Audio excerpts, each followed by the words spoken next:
Is 60% of your week going to Playwright maintenance? An AI wrote you hundreds of tests, but are the selectors you used even real? And your build is green, but can you actually ship? Find out in this episode of the Test Guild News Show for the week of August 24th. So grab your favorite cup of coffee or tea and let's do this.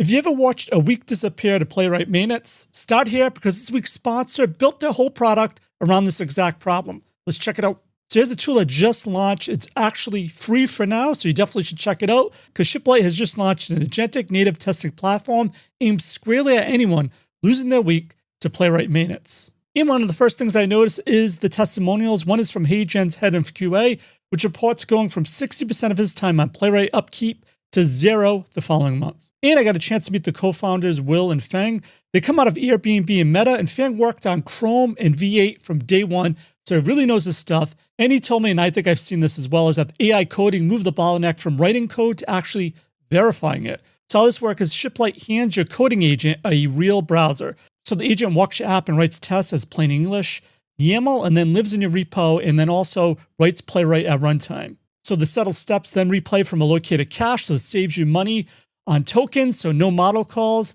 So you run at full Playwright speed, and when a locator goes stale mid-run, Shiplight resolves the original intent again instead of failing the build. So real regression still fails loudly, but all the noise is handled for you. All right, this sounds cool, but let's check it out for ourselves really quick. Or you could just copy and paste and use your local LLM, but I'm just going to start for free because you get a whole bunch of other things when you do it this way. All right, after registering, I create an API key, and now I'm just going to run the command for a cursor.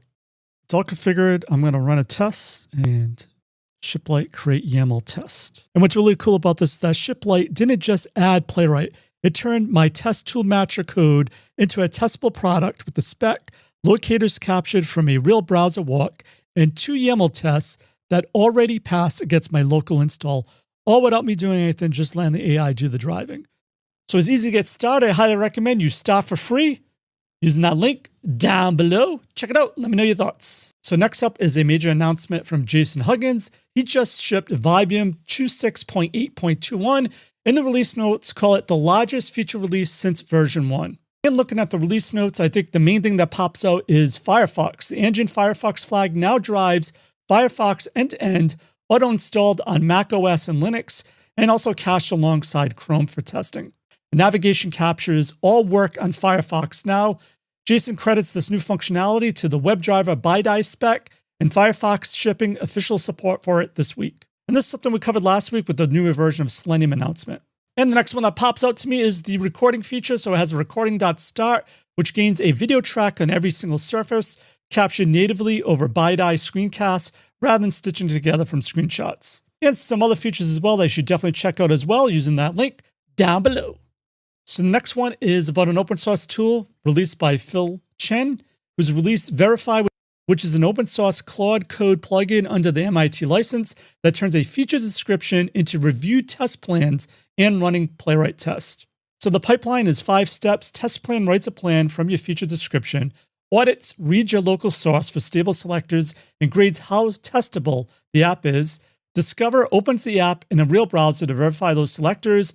Implement writes those Playwright specs into your repo, and executes, runs it, and tells you whether a failure looks like a selector that moved or is an actual bug in your app. But Phil is really honest. He says the test plan does not crawl your app, and it doesn't parse a spec. It reads your description, reasons about it, and fills in a template.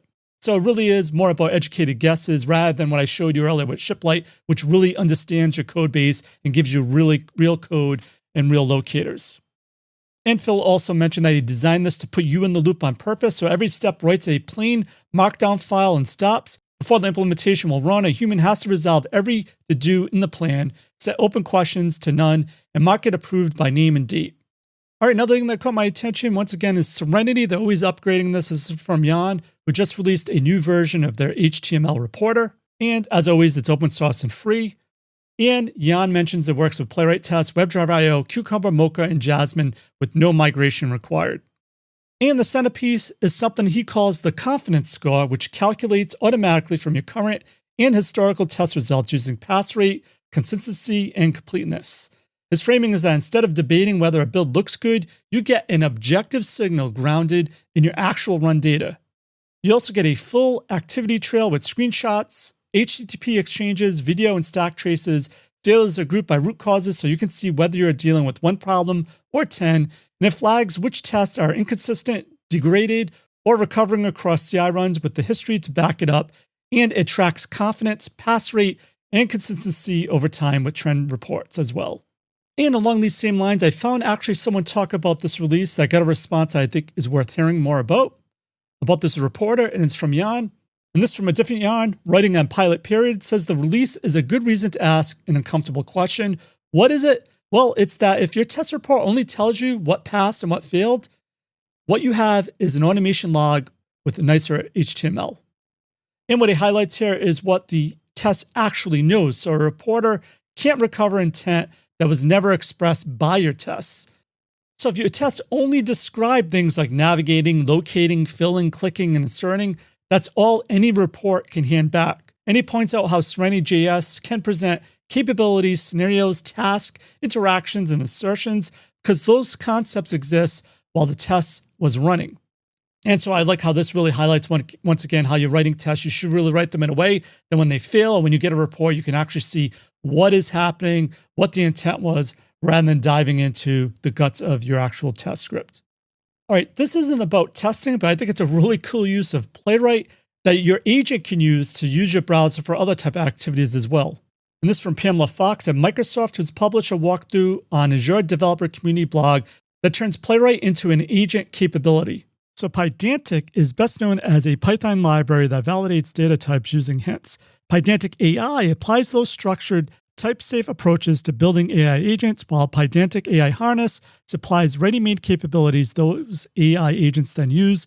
So in this example she gives, it's Playwright browser capabilities given the agent tools for things like navigating pages, clicking, typing, reading page content, and running JavaScript and taking screenshots. The example she gives is the example prompts an agent act like a careful manual tester, plan its work, find high-value usability and functional issues, and then save it as a markdown report. It also shows guardrails, restrict which domains it can reach, block private addresses, and limit actions and navigation times. These reduce risk but aren't a complete security boundary.